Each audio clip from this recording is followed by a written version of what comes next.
What's up, motivators? Timothy McCain here, and I'm glad that you decided to listen or watch another podcast. Family, it is a time in our nation, in our world, where we desperately need unity. We need people to come together, people to overlook or overcome boundaries, differences, prejudices, racism. It is a desperate time in our world and our life where we need to create bridges where there never were bridges, to remove the sunglasses of indifferences, of disrespect, and of all the other boundaries that we can create and have created in our society, whether individualized, systemic, institutionalized, whatever the case may be. And so, family, I want to just share my heart with you because, boy, let me tell you, I have some huge concerns. And many people are not the only ones that have the concerns. And the concern that I have is not just with the pandemic that is happening all around our world. The many people that have been affected, that have lost their life, that has lost family members, lives, livelihood, ways of life, that has been shaken, that has been turned upside down and inside out, plans, graduations that have been canceled, sports events, and the jobs that's in disarray, the layoffs, just all the things that has happened in our world. It is truly a time where we need, God's intervention. But I do believe this. I believe as a Christian, and anybody who ever has proclaimed the name tag, or I'm going to use that word name tag for right now, because I believe there's so many people who are simply writing a name tag of Christianity, but are disregarding its fruit. Now, let me tell you this. The topic I have today is something that I believe all of us needs to adhere to, whether or not you call yourself a Christian. But we need to live beyond this name tag of believer and making sure we're carrying out its fruit.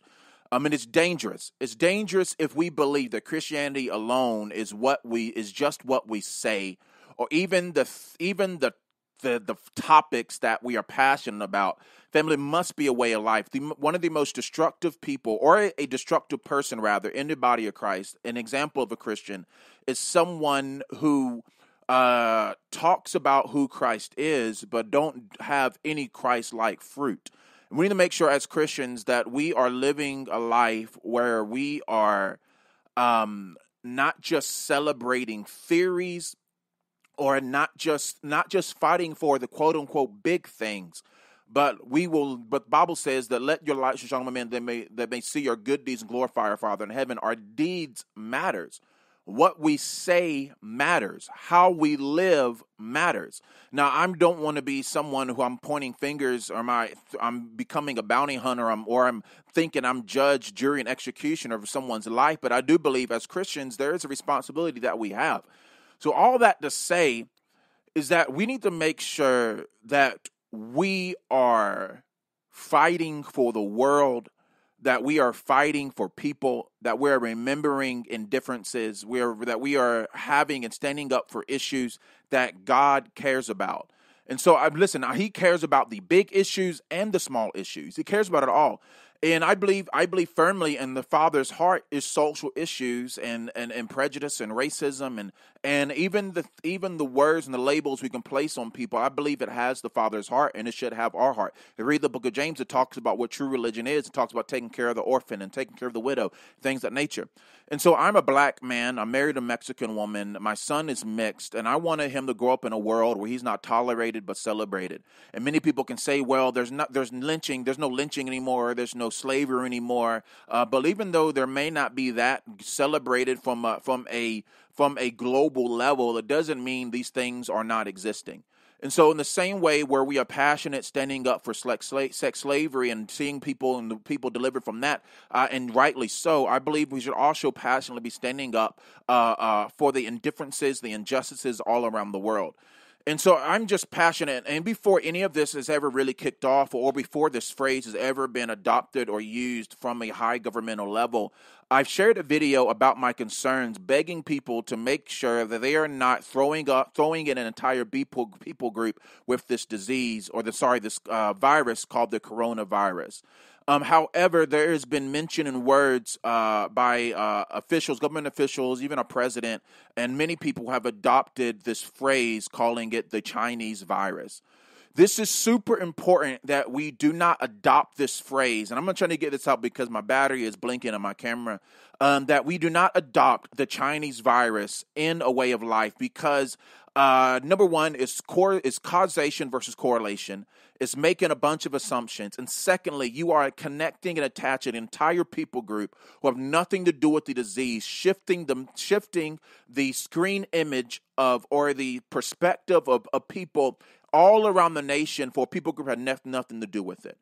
And so my concern from all this has been, ever since I've heard where China has hit first with the coronavirus, regardless of an origin or not, my concern would be that people, intentionally or unintentionally, would start to view people in a toxic way, our Chinese brothers and sisters, our Asian brothers and sisters all around the world, in a way where they look at them differently. Or they blame them, well, you caused this.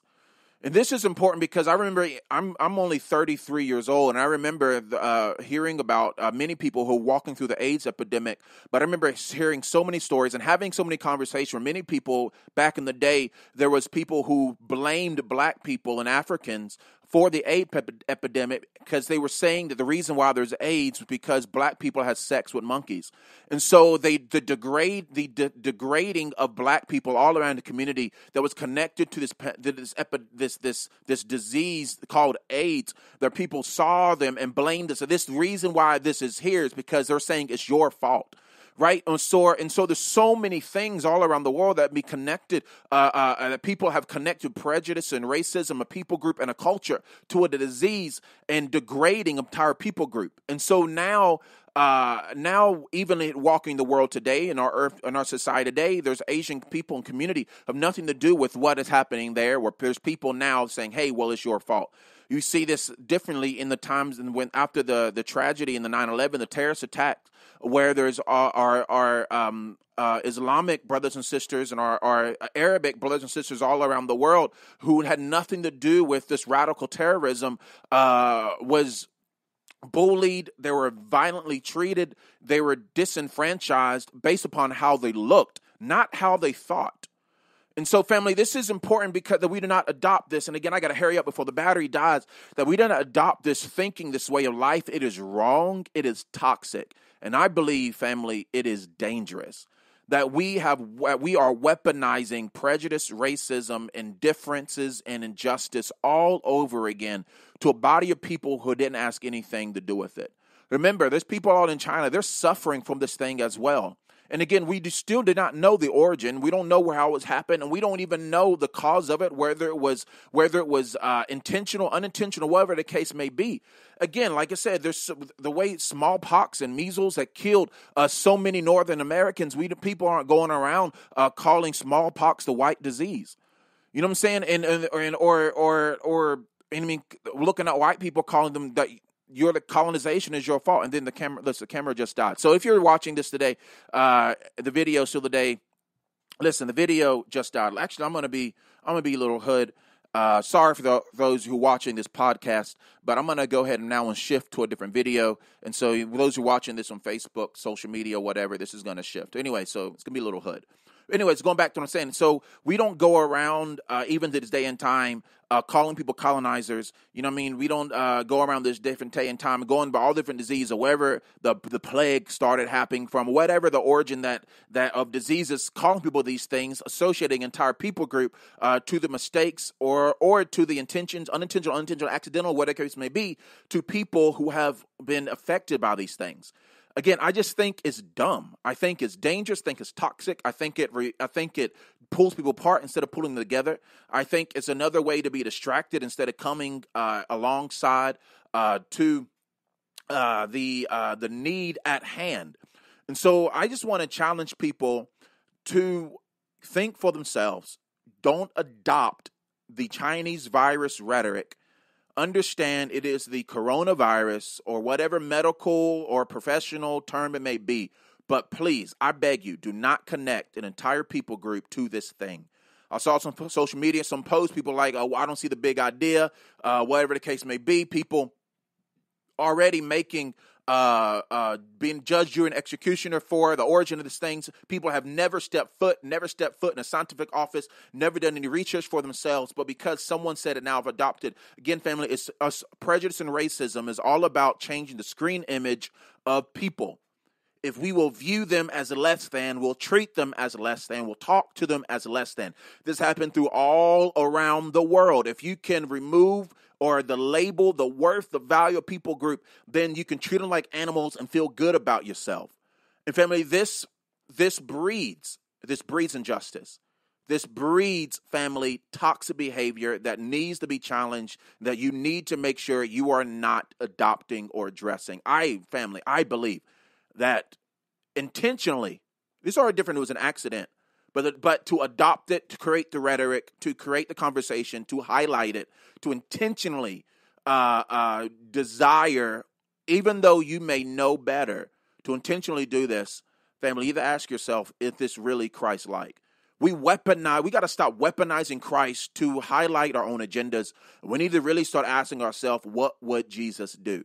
The Jesus we serve, the Christ we serve, he's the one who talked to and ministered to the Shunammite woman, the Samaritan woman, the woman at the well.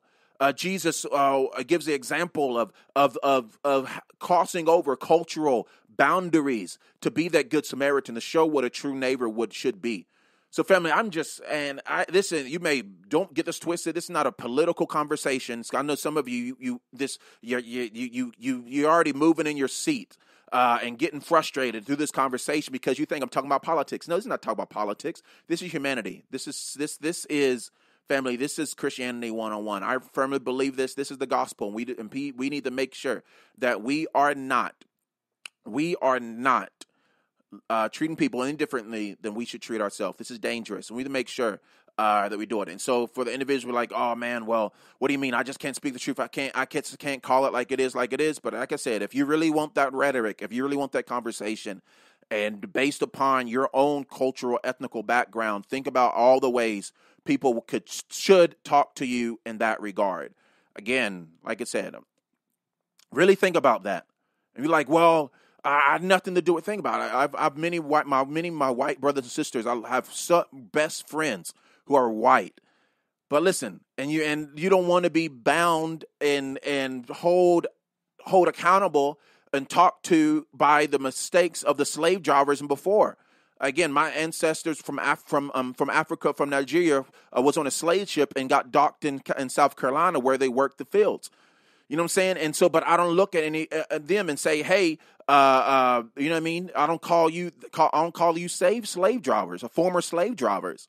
Again, causation, correlation. We are in a different type of world right now. Yes, there's things we got to walk through. There's systematic things and things we got to walk through. But again, we don't hold you by that label.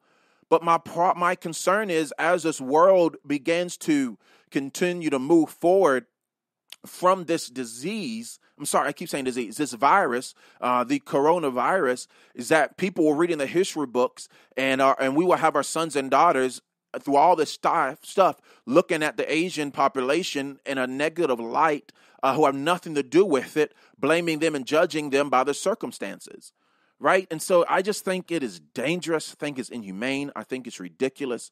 And I think we need to make sure that we are trying our best and adopt it. Again, it's a difference between not knowing better. It's simply making a mistake. And we're all allotted to that. There's no perfect person. And like I pray for President Trump. I pray for our government officials. I pray that that we can work together to get this thing. At the end of the day, family, all of us are in this together. I love all the story people working out together, fighting for together in tragedy and this pandemic. It's amazing. But I do believe, family, I absolutely love America. I really do. I love America. I love the fact that my brother is fighting for America. You know what I mean? However, I'm more in love with what America could be, not what it was.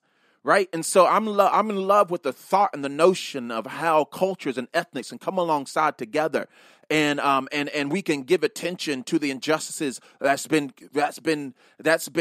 embedded in our nation from the very beginning. What would look like when equality is real, when civil rights is real, family. We can fight. We can all be equal. We'll be real.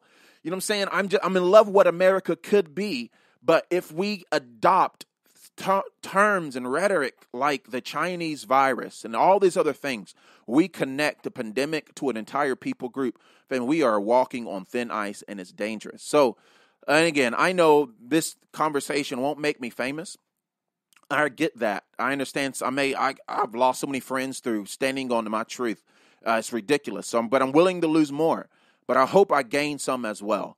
That we will be people who are mindful of our tongue. You know, the Bible says we have to give account to every lofty word that we speak. We have to give an account to that. And again, there's a difference between making a mistake, but there's a total difference when we hear the cries of people and we say, well, ain't nothing I can do about it. And we just keep going about ourselves. And so I just want to encourage you all to be mindful of how you speak. But this is the challenge I have for you. I want you to ask your Asian people in your community, ask them, what do you think about this? Let's get our thought. Let's create conversations. Don't say, we didn't get over it, or people are so sensitive, or whatever. Again, call me a nigga, and I'll show you how sensitive it can be. I don't like that word, and we can throw hands, right? And so, but again, it's not about me being insensitive to the word nigga. It's the fact is I'm not one, right? And so in the same light of that derogatory word, right, you don't connect entire people group to those particular, to those negative things. We have nothing to do with it. So again, I hope this makes sense, and I would love to chat with you more. You can always reach out to me. Follow me on Instagram, Timothy_McCain. We can have further conversations. You're watching this on YouTube.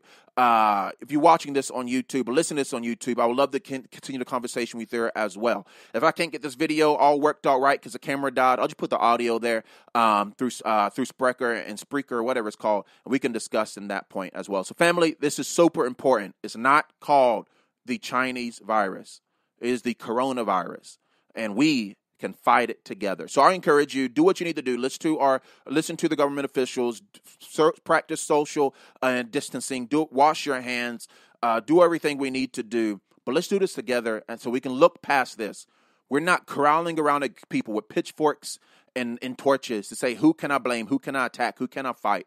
But we are saying, how can we build this together? And I think that togetherness is what makes America great. And we can be great, and we can be greater, but we need to do it together. Motivators, my heart for this channel is being an oasis of hope and desert of hopelessness. And I hope we can all be better. Find hope, find freedom, find justice, find togetherness as we beat this pandemic as a family. Because, family, I believe we can. Anyways, y'all, God bless you all. Holler at y'all later. Peace out. Bye-bye.